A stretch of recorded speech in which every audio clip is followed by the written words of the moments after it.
Hello everyone, I'm here to make part 2 of the previous video where it was revealing Israel and who Christ is and how we are his people and um, how the Lord is the Lord of Israel. Again, we are the church. But a lot of people in this time have neglected Israel. They say, "Oh, God doesn't care about Israel. He put him on the side. He put him on a he'll come back to them." But no, if you read the New Testament, he says, "I've come for the lost sheep of Israel."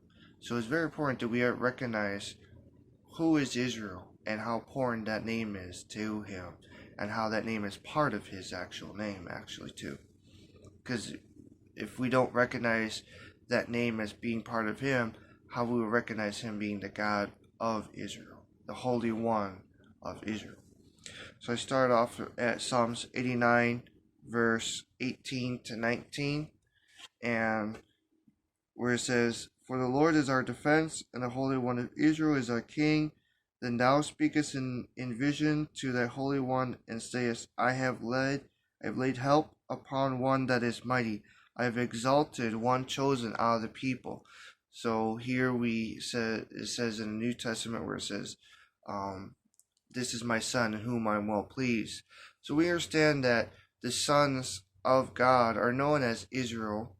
Those are the sons of God, and out of the multitude of his people, he anointed one particular known as Christ. But we also recognize that Christ, who is the defense, is our King, is the exalted one and chosen, that is also the Father himself.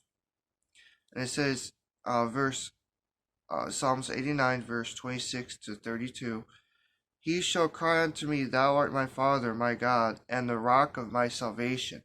Thou art my Father and my God, and the rock." So he says he is the cornerstone.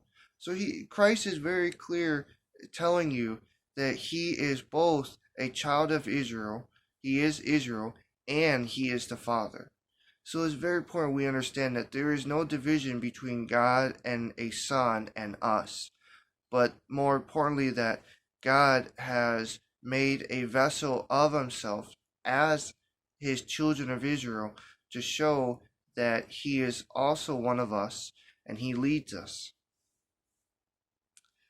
Now going from 26 to 32, also I will make him my firstborn higher than the kings of the earth. His seed also will I make to endure forever, and his throne as the days of heaven.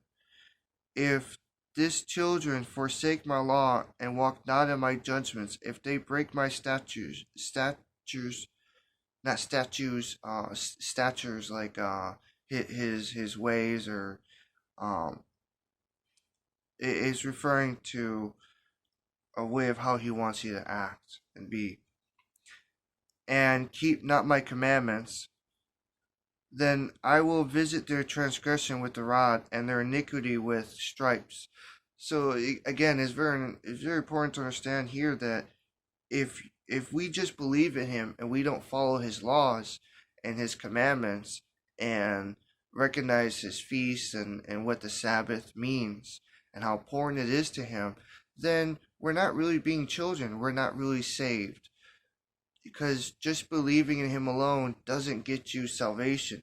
It's very important that we understand that it's salvation with the works, not our own works, because our own works will again be believing in him without the law, and by that we can say, oh hey, all we did is just one thing and we were saved. No, we have to follow all of his standards for salvation, and believing in him is just the first part of it. Is if we believe in him and we recognize him, to believe is to seek. So if we seek him, then that's a better way of saying to believe, because if you believe, then you're going to want to seek, and if you seek, you're going to want to know all the things of him. And he says he will not hide the truth from his true servants. And then we go into Um,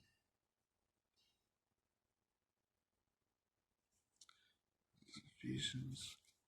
Next, we go into Isaiah, chapter 10, verse 17. And the light of Israel shall be for a fire, and his Holy One for a flame, and it shall burn and devour his thorns and his briars in one day. So again, this is not going to be just one day event. Is going to be a period of time known as the seventh day in Genesis, known as the great day of the Lord, which again is not just going to, it's one day to him, but it's a longer period for us on earth. And he says, and the light of Israel. So if he's the light of Israel and then he gives that same light to the Gentiles, what would that make the Gentiles become?